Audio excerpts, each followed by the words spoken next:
Now I'm just going to give you guys some guidance on things to maybe consider when you're purchasing one of these tactical type blades. Traditional blades are real easy. Do you like them? Do you like the handle materials? Does it serve your purpose? But when it comes to my particular job and my particular field, I prefer to carry a tactical blade on me, and a tactical blade on me at all times, whether it's for defense or just opening up cardboard boxes or whatever, plastic bag. And the first thing you want to consider is, do you want an automatic? Now, if you're in the military or you're a police officer, you're in the line of duty 24/7, so you are authorized to carry these particular knives. Now, if you get pulled over and you have a real attitude problem, that point is arguable, because they can also argue that you are not in the line of duty, and that line of duty means when you're at work performing your actual job. Well, my definition of that is that I can be recalled and called at any moment to leave my family, so I consider myself to be on duty 7 days a week, 24 hours a day. That gives me the option of carrying an automatic knife. These are absolutely beautiful. Spyderco, in my opinion, compared to Benchmade, tends to have the better fit and finish.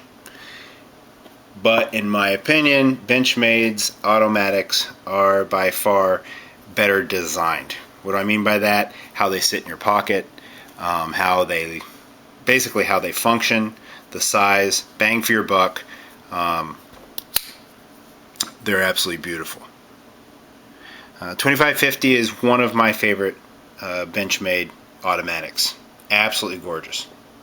Now, if you are not military or the police, I'm not telling you that you should break the law and carry one of these, but an automatic is very convenient. Why? Well, I'm hurt right now. It's very easy for me to open this blade by just pushing a button. They hold up really well. They're nice. I mean, it's kind of a neat little thing. And if you shop around, you can find them at a very reasonable price. This Spyderco, for instance, look at this, how this thing just pops out. Absolutely dragon fast. I tell you, absolutely beautiful. Now, stay tuned. I'll pop this open a few more times for you, because that's just beautiful. So we'll just quickly move on to your next type of knife. Myself, I feel that a 3-inch blade can perform any duty that you could possibly want, whether it's a tactical / defensive role, or whether or not you want to open a few boxes, or whatever you want to do.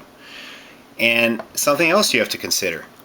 Alright, you've already considered whether or not you can own an automatic or carry an automatic. So let's say you've decided that you just don't really want to deal with that. You don't want to have to deal with the fact that you might piss off the wrong person and get in trouble for carrying an automatic, or you just prefer not to carry an automatic and you like a particular knife better, like this Bradley. Beautiful knives, absolutely gorgeous, pricey but well worth it. Very beautiful knife, very small in the pocket, very small handle. Some people will not like that, but it does the job. Very powerful blade, very good utility, and tactical also. Functional jimping, sits very low in the pocket. Fantastic knife. Fantastic.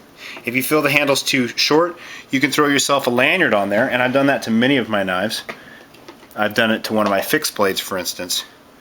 And I just braid this line right here, and I place that through the hole right there, and it basically extends your handle. Kind of neat, huh? Gives that extra security without taking up room. It's basically a foldable handle. And this is 550 paracord, which is probably stronger than the handle itself. Okay, so moving right along, we have the Spyderco here. This is the Spyderco Egen? No, sorry about that. Wegner. W-E-G-N-E-R. Fantastic old blade. You can still find these on eBay. I like it because it does have the functional jimping that I like, but it doesn't just penetrate into your hand or cause discomfort. It also has serrations, which I prefer on a blade type like this, especially an EDC roll. They cut rags, they cut boxes very quickly. And you can resharpen serrations very easy nowadays. It's a beautiful knife. It's small, fits in your pocket very comfortably. Also, very low. And just like every other small blade, most of these blades with a small handle will have a lanyard hole. And that is also for you to extend that handle, either with a lanyard or whatever, for extra security. Now let's say you like the more traditional type knives, but at the same time you want to be able to have your knife fill a tactical role and have the ability to be opened with one hand. You have options. This is made in Japan. This is a Musata, made in Seki, Japan. I probably destroyed that name. But this is an absolutely beautiful knife. Absolutely gorgeous. And it has that classic look. But you have the tactical feel, and you have the ability to open it with your left or your right hand very quickly.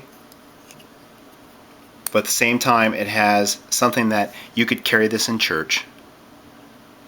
The girl next to you would say, "Oh, let me see that cute little knife." It's a beautiful knife.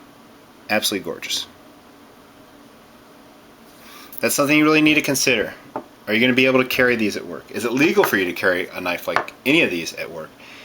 If it is legal, are you going to piss people off by carrying it? If you're going to be offending people with your knife, a lot of people come back and say, "I really don't care if I offend people."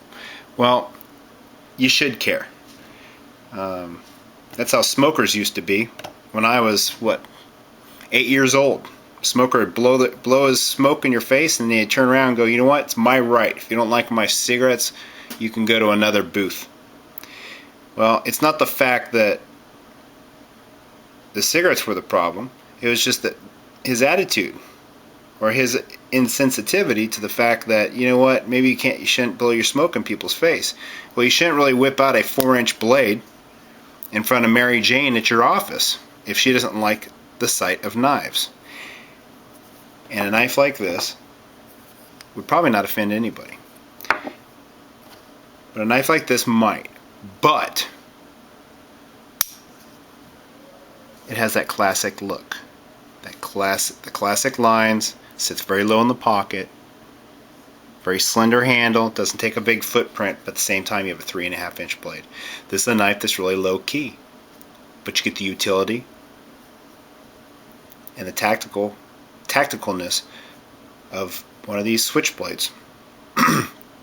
Cool thing about this is made by Benchmade. It's an NRA knife. You can find these still on eBay. You will not pay the Benchmade prices, because a lot of people don't realize that these were made by Benchmade.